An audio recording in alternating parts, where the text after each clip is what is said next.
Hey folks, welcome back to Inside Arm Wrestling, the home for all arm wrestling, fitness, strength, and fitness competitions out there.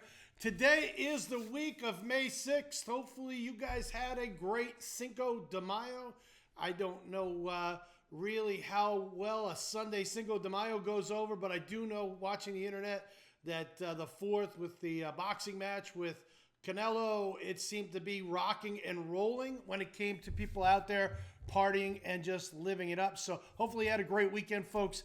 I am going to be announcing we're going to take a short break after this actual podcast for 2 weeks. We are on the road in Dallas for Bikini Showdown. Bikini Showdown, we are filming its G2F Film and Television Productions. And, of course, my distribution company, RSG Distribution. We are on the road in Fort Worth, Dallas for the next 2 weeks after we get done filming here. And then we will be back on the week of the 20th. That's when we'll be back in town. So hopefully we'll have an update. So what we're going to try to do today, just make one general around the horn on events, because there are some really cool events going on, folks, in arm wrestling over the next 2 weeks.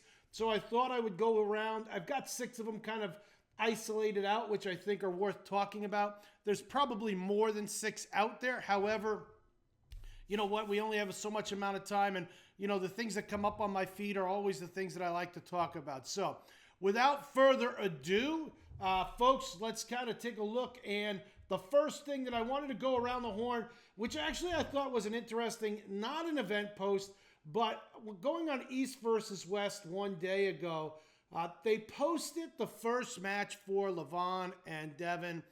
And folks, it's interesting. And I know that a lot of people are going to dissect this match. A lot of people will second guess perhaps how Devon pulled this match. A lot of people may say that Devon actually held him up in the middle of the table. There's a lot of ways to look at this. It's an interesting match. I've watched this replay now a few more times. Devon actually dives in. He kind of leverages out, which, with a big man like Levan, I'm not sure that he wanted to put himself on his bicep like that, but he does. Levan basically is just sitting there controlling the match. Interesting enough, if you watch this match, as Levan starts to load and then transition into the press, Devon's leg falls off of the table. And I think that's important, folks, to look. Some of the things that may have prolonged this match, maybe another 15 seconds or so. Certainly the pivot leg of Devon across the table. He is trying to gain some traction. As Levan goes into his press, that leg comes off. Devon certainly goes to the ground. He loses most of his stability at that point. I'm not sure that it would have made a difference perhaps in this match, but perhaps, maybe it would have made a difference in a future match. Maybe it could have tired Levan out a little bit. But I'll be honest with you. I think maybe for the first time in Devon's career, he was a bit tired in this match after the first match, and that may have made all of the difference. Maybe what was in the tank for Levan was just too much. But it is a pretty exciting match to watch. You see the background kind of cheering everybody on. I think there was a level of excitement, if you will, that maybe perhaps Devon had figured out what it would take to beat Levan on this. And then you see Levan going into the press, and then it was over. But having said that, folks, I thought it was pretty cool to see that video and really dissect it. I'm sure everybody will be dissecting it for months to come, making some memes out of it. But the thing that I really kind of see in that, other than him losing his feet off of the back riser or off the back table, is actually that he has a big foot. I mean, I'm looking at his foot compared to Levan's foot. And Devon and Levan look like they have about the same shoe size. So, interesting thing. I thought it was fun to identify there, but certainly it was great watching that match again. So let's get away from the recaps on East versus West. Let's get into a couple of the matches that are coming out and events. Going out to the High Five guys there for Knuckles Up. They posted on their page here a day ago the matches. You've got Jason Merlot versus Mario Tambakis. I'm going to go with Jason Merlot. I'm a Jason Merlot fan. I'm going to go with Jason. Hopefully he proves me right. Then you've got Kamil Jablonski versus Murderley, Aslanov. Camille and Murderley is a good matchup. I really don't know which way to go with that one, folks. But it'll be a fun one to watch. Tom Holland versus Bak Sung Yeol. I think Tom's too much for Bak on this match. I'm going to go with Tom Holland on this. I just think he might have a little bit more time on the table. I know Bak is a very accomplished world arm wrestler, but I think Tom has had a lot more time on the table, may have a little bit more maturity and pulling acumen to give him the bump on this one. BJ Fakakis, good friend of mine. Matter of fact, if you're ever in Hattiesburg, Mississippi, make sure you go over to his diner. A lot of history there. I enjoyed it. My daughter and I ate there, and it was just a great all-around morning meeting him and his family and the staff. Mendagas Dulskis is his opponent. I think really this one comes off the hit. It's interesting. BJ is a very explosive arm wrestler. One of the faster super heavyweights off the go, really explodes through, has kind of a European style, and I think it goes back to his baseball days. But I like BJ in this matchup. It's hard to tell. I don't know that BJ's been active enough to be consistent in a super match format.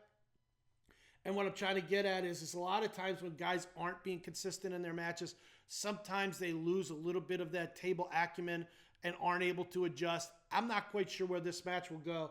Look for the big hit off of BJ from the get-go, and then we'll kind of look to see what Mendagas can do with BJ's arm at that point.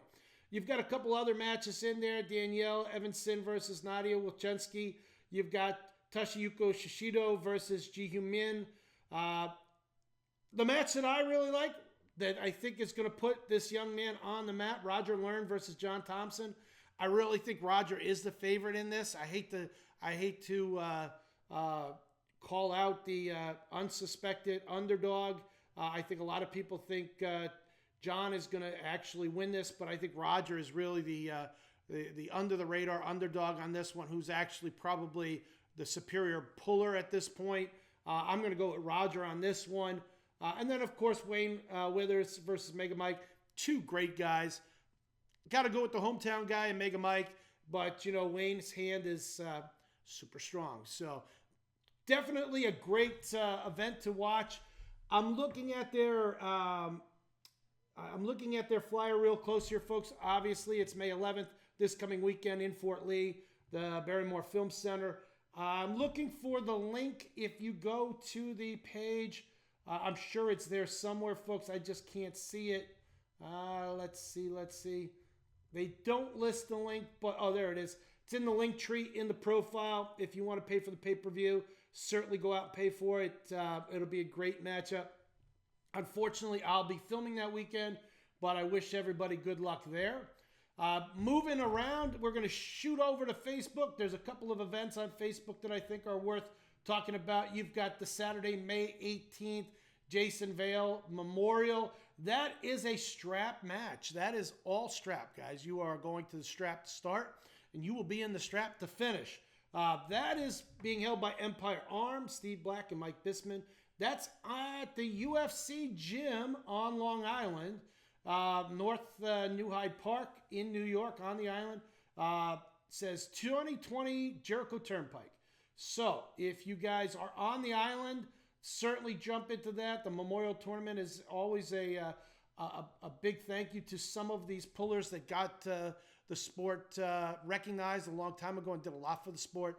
Jason was certainly one of those people, and it's always a great way to memorialize and remember some of the greats as they've passed on. So Jason Vale Tournament, May 18th.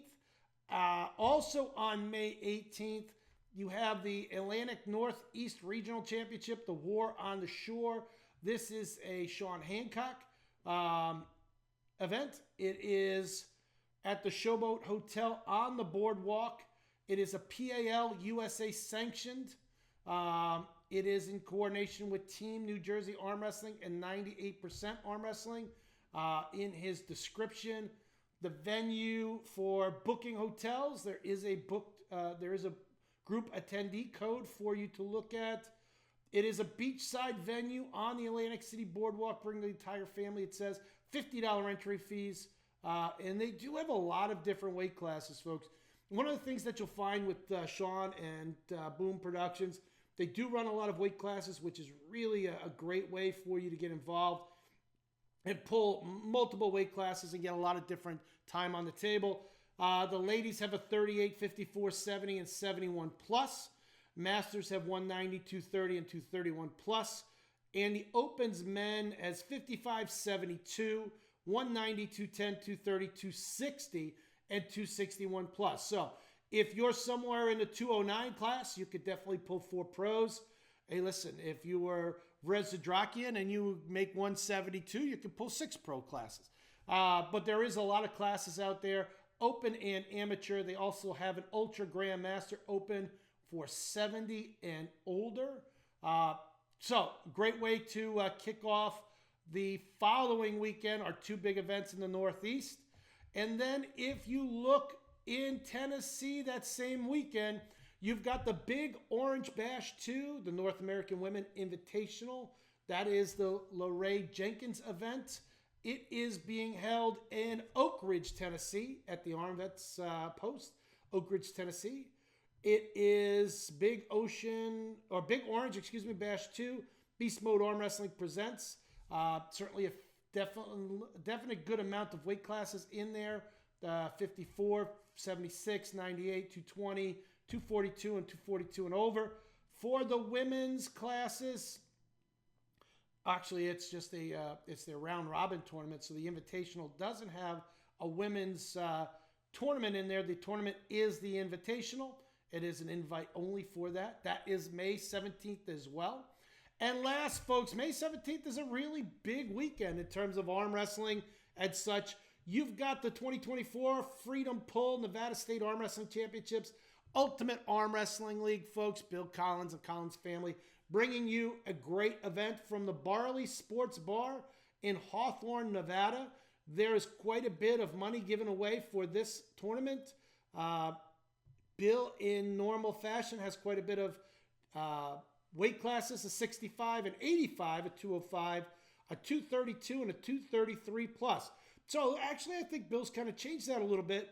I want to say that Bill has had a 220 class, and perhaps he's made a little bit of modification. And if you didn't, Bill, my apologies. It's been a while since I pulled your tournaments, but they are an amazing tournaments.